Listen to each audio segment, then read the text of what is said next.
അനക്ക് എന്തായാലും ഇത്ര ഒരു പണി ഇപ്പഴാ അലക്കണേ? അല്ല, നിങ്ങൾ പുതിയ വിവരം എന്തെങ്കിലും അറിഞ്ഞോ? പുതിയ വിവരോ? ആ, ബസ് മറിഞ്ഞ വിവരോ? ബസ് മറിഞ്ഞെന്നോ? എവിടെ? ഇജ്ജ് എന്തൊക്കെയാ പറയണത്? അങ്ങാടിയിൽ നിൽക്കുന്ന മനുഷ്യനായിട്ട് നിങ്ങളൊരു വിവരം അറിഞ്ഞില്ലാന്നോ? ഇജ്ജ് കാര്യം എന്താന്ന് പറയുന്നുണ്ടോ? അലവിയാക്കേന്റെ ജാബീറിന് എറണാകുളത്ത് ജോലി കിട്ടിയ വിവരം നിങ്ങൾ അറിയോ? അത് ഞാൻ അറിയും. ഓനിന്ന് രാവിലെ കടയിൽ വന്ന് എന്നോട് യാത്ര വെച്ചല്ലേ പോയത്. എന്നാലേ ഓൻ കയറിയ ബസ് മറിഞ്ഞിട്ടുണ്ടെന്നുള്ള വിവരം ഇവിടെ കിട്ടി. ഇന്നാലില്ല, ഇങ്ങനൊരു സംഗതി ആരും പറഞ്ഞു കേട്ടില്ലല്ലോ. എന്നിട്ട് ജാബറിന് എന്തേ പറ്റിയോ? 5-6 ആൾക്കാർ മരിച്ചുവെന്നും കുറെ ആൾക്കാർക്ക് പരിക്കുണ്ടെന്നും മാത്രാ ഇവിടെ കിട്ടിയ വിവരം. ഇത് പിടിച്ചാ ഞാനിപ്പോ വരാം, ഒന്ന് അന്വേഷിച്ചു നോക്കട്ടെ. നിങ്ങളിപ്പോ അങ്ങോട്ട് പോണ്ട, ഓരവിടെ ഇല്ല, വീട് പൂട്ടി പോയെടുക്ക. ആസ്പത്രിയിലേക്കായിരിക്കും. എന്താ ചെയ്യാ? ആ, ഞാനൊന്ന് ആസ്പത്രി പോയിട്ട് വരാം.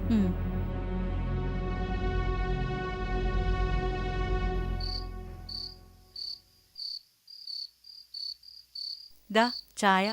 ആ, നിങ്ങളെന്താ വല്ലാത്തൊരു ചിന്തയിലാണല്ലോ? ഏയ് ഒന്നുമില്ല, അയൽവകത്തുകാരെ പറ്റി ഓർത്തുപോയതാ. ജാവേറിൻ്റെ കിടത്തുണ്ടല്ലോ, വല്ലാത്തൊരു പരീക്ഷണം, ആലോചിച്ചുകൂടാ. ഇപ്പോഴുള്ള ചികിത്സയൊക്കെ മാറ്റിയിട്ട് വല്ല യുനാനിയോ പാരമ്പര്യ വൈദ്യമൊക്കെ ഒന്ന് പരീക്ഷിച്ച് നോക്കിയാൽ ചിലപ്പോൾ അങ്ങോട്ട് രക്ഷപ്പെട്ടു പോരൂ. നട്ടലിനുള്ളിൽ നാടി പൊട്ടിയ പിന്നെ ഒരു ചികിത്സ ഇല്ലാന്ന് എനിക്ക് അറിഞ്ഞൂടെ? പടച്ചോൻ വിചാരിച്ചാൽ ഏത് പൊട്ടിയതും യോജിക്കും. ചികിത്സ അതിനൊരു കാരണമായിട്ട് വരുന്നു മാത്രം. അത് ശരിയാ, അങ്ങനെ ചില അത്ഭുതങ്ങൾ സംഭവിച്ചുകൂടായില്ല, സംഭവിച്ചിട്ടുമുണ്ട്. ഞാൻ ഏതായാലും അലവിക്കുട്ടീനോടൊന്ന് സൂചിപ്പിക്കട്ടെ.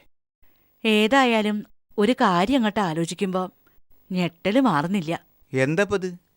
അല്ല, ആ ജാബീറിനെ കൊണ്ട് നമ്മളെ മോളെ കല്യാണം കഴിപ്പിച്ചിരുന്നെങ്കിലേ. അന്ന് കല്യാണം മുടക്കിയത് അലവിക്കുട്ടിയാണെങ്കിലും അതുകൊണ്ട് ഹൈറായത് നമ്മളെ നോക്കാം.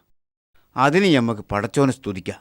പക്ഷേ അതിൻ്റെ പേരിൽ ഒരണുമണി തൂക്കം കിവറ് മനസ്സിൽ കടന്നുകൂടാതെ നോക്കണമെന്ന് മാത്രമല്ല, പടച്ചോൻ്റെ മുമ്പിൽ നമ്മൾ ഒന്നുകൂടി താണു കൊടുക്കണം. കാരണം ജാബറിൻ്റെ അവസ്ഥ ആർക്കും സംഭവിക്കാം, നമ്മളെ മക്കൾക്ക് പോലും.